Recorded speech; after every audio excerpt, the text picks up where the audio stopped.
Today we are going to see one more important topic, that is inheritance. As we know, there are four important principles of object-oriented programming: abstraction, encapsulation, inheritance and polymorphism. And from these four principles, today we are going to see third principle, that is inheritance. Inheritance is very important in any programming which is related to the object-oriented domain. Now what we are going to see in today's session, we are going to see what is inheritance. After that we will see how it will support to the reusability, and at last we will check implementation of inheritance with respect to Java programming language. So first of all, we will start with our first point, that is what is inheritance. Inheritance is nothing but simply one class can acquire properties of another class. Very simple. One class can inherit properties of another class. So let's assume two classes are there. One class is parent class and second class is child class. So with the inheritance, child class can acquire properties of parent class. So second question is, what kind of property child class can acquire from the parent class? Those properties are nothing but the elements of parent class.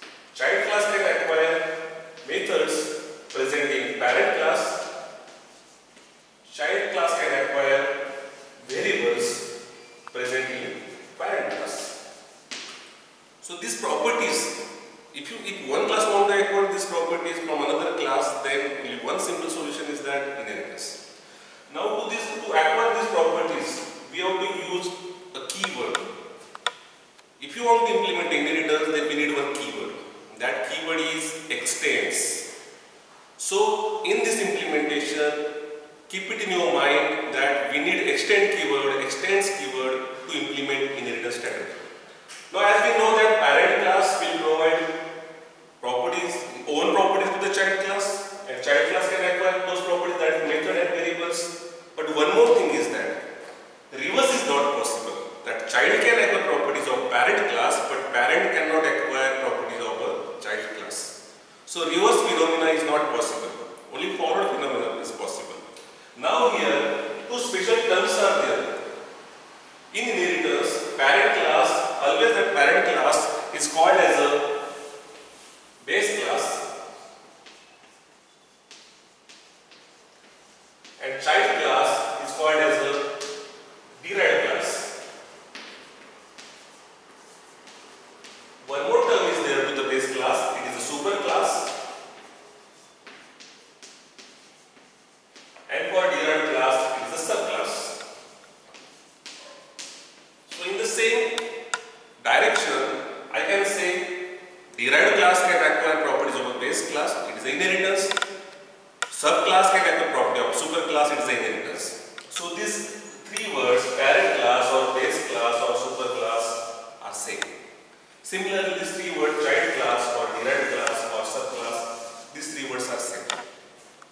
So it is about inheritance. Second thing is that how it will provide supports to the reusability. As I said, when one class is going to acquire property of another class, it means that second class will not write that code in own area. Simply it will get that code or it will get those properties from the parent class. So no need to repeat that code one more time in second class. As that code is already present in first class, and in first class we are saying that at first class it is a super class or base class. After that, derived class will get those properties without writing the code. So no need to write the code one more time. It will avoid a repetition. Simply, if it is avoiding a repetition, then it is avoiding support to reusability. Reusability is very important in any programming language. If you want to write optimized code, then you have to implement that code, or while writing that code, you have to focus on the reusability factor also. So one more thing is that inheritance provides supports to the reusability. Third thing is that implementation. Now we will see two scenarios. One scenario is with inheritance and second scenario is without inheritance. Let's assume we are going to implement a program for a calculator. We will classes. My first class is about a simple calculator and second class will about will be about advanced calculator. So I will declare my first class. First class is simple calci.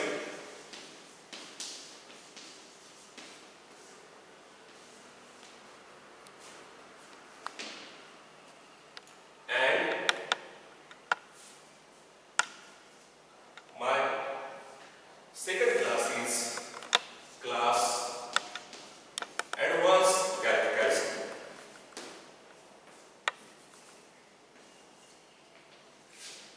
Now we are having two classes. In first class only one method is there. First, this is a simple calculator. It can add only two numbers. Simply it can perform only addition operation as it is a simple calculator. We will assume that it is a simple calculator, so it will only perform addition operation. I will declare three variables here in x, y, z.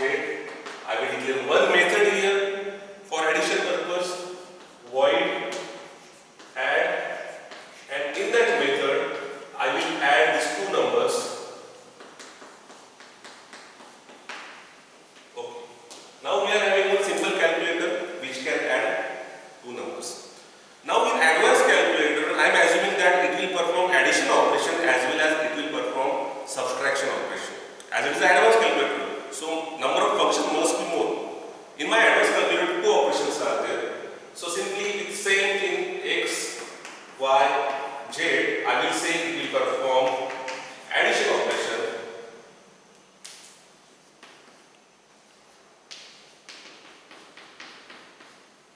as well as it will perform subtraction operation.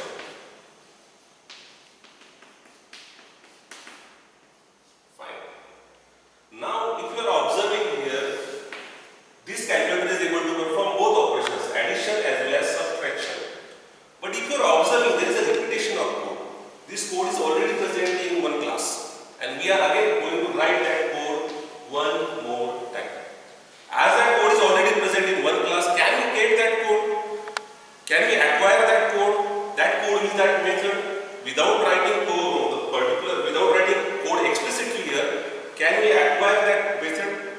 Yes, we can acquire that method. This example is without inheritance. Now I will show you what will happen if you are going to implement inheritance.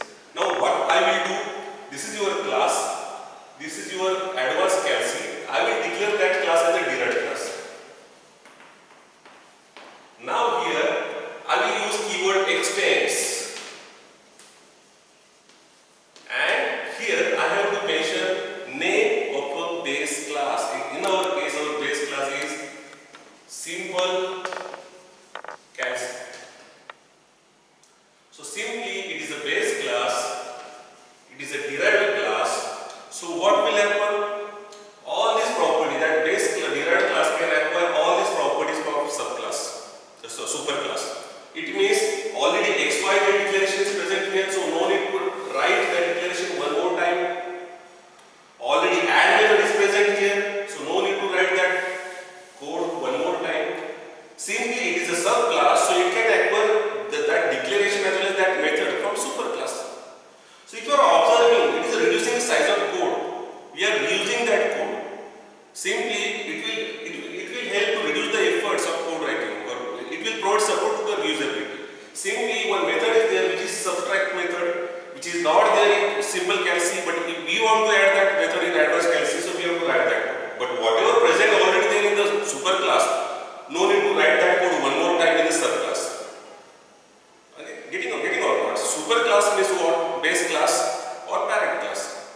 Whatever there is in that class, simply it will get added into the subclass. So this is our example of implementation of inheritance. Today we have checked what is inheritance. After that we have checked reusability factor and implementation of inheritance.